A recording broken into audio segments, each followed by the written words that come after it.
Le premier exemple, le voici, c'est à propos de l'épisode de Caïn et Abel. Alors voici le verset, je vais le lire en hébreu parce que il faut, quand on parle d'une chose, il faut aussi la nommer, non pas dans ses différentes traductions, mais dans son terroir d'origine, si j'ose dire. Alors je vais le dire en hébreu et je vais le traduire. Vayomer Caïn el Evel achiv. Caïn a dit à Evel, son frère, Vayi biotam basadeh, et ce fut lorsqu'ils étaient dans les champs, Vayakam Caïn, Caïn s'est levé, el Evel achiv, vers Evel, son frère, va Yahargeu, et il a tué. Voilà le verset. Alors, ça vient après le fait que chacun ait donné une offrande à Dieu. Je ne rentre pas dans le contexte, car je ne vous ferai pas l'injure de penser que vous ne connaissez pas. Peut-être que oui, peut-être que non, mais enfin je pense que oui quand même, c'est assez célèbre. Le fait est que ces deux frères, Caïn et Abel, sont, nous dit le texte, dans un champ.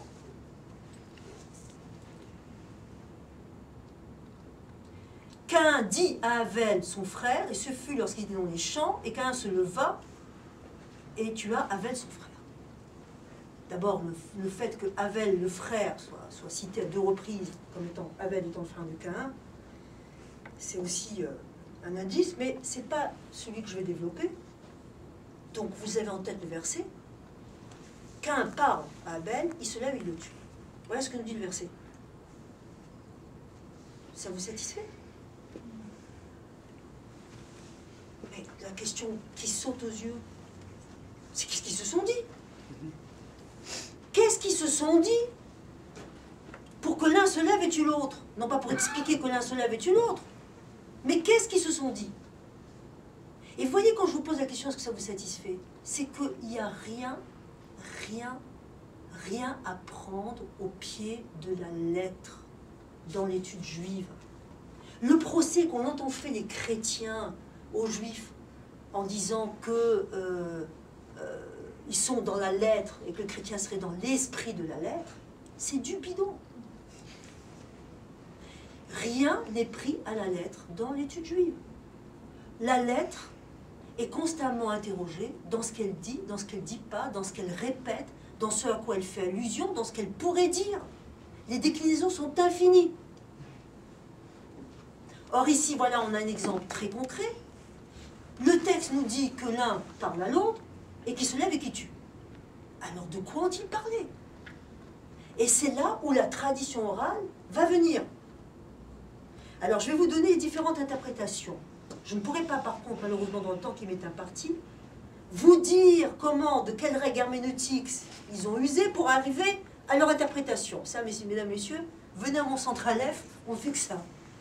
Donc je vous donne en quelque sorte la solution, entre guillemets.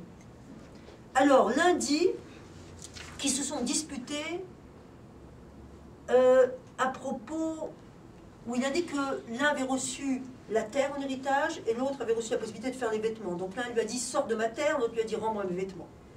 C'est toujours une notion de rivalité. Où ils sont disputés, une autre interprétation dit, en fait, ils sont disputés sur l'espace où ils se trouvaient. L'un le voulait, parce que cet espace qu'on appelle sadé dans le texte champ, et dans la tradition juive, le futur espace de la construction de là où sera érigé le temple. Donc l'un lui disait c'est ma terre, l'autre lui disait non, c'est la mienne. Enfin, dit-on, bien sûr, troisième classique, ils sont disputés à propos d'une femme. Chacun voulait la même femme. Donc cette étude après, elle nécessite qu'on discute. Comment un tel peut dire qu'ils sont disputés à propos du champ? Sur quoi il se base pour dire ça? Ça non plus. La tradition orale elle-même n'est pas recevable d'emblée. Elle est recevable dans l'espace de réflexion qu'elle va ouvrir. Mais dans le contenu, ils se discutent. Comment tu peux dire, toi, qu'ils sont disputés à propos d'une femme ou à propos d'un champ? Sur quoi tu te bases pour le dire? Procédé de la loi juive. Et finalement, qu'est-ce que ça m'apprend que tu dises que qu'ils sont disputés à propos d'une femme ou à propos d'un champ? Qu'est-ce que ça m'apprend? Deuxième registre de l'étude juive. Vous voyez, je fais que vous donner en quelque sorte les titres sommaires de l'étude.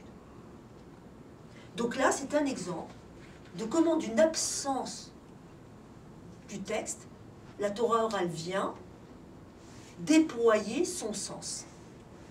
Mais nous n'avons fait qu'effleurer. Je vous ai dit quelles étaient les différentes hypothèses, mais comment ces hypothèses sont arrivées et qu'est-ce qu'elles viennent nous dire? Je me suis bien gardée de vous le dire, parce que ce n'est pas un cours sur ce verset. Mais c'est juste pour vous dire comment procède l'étude juive.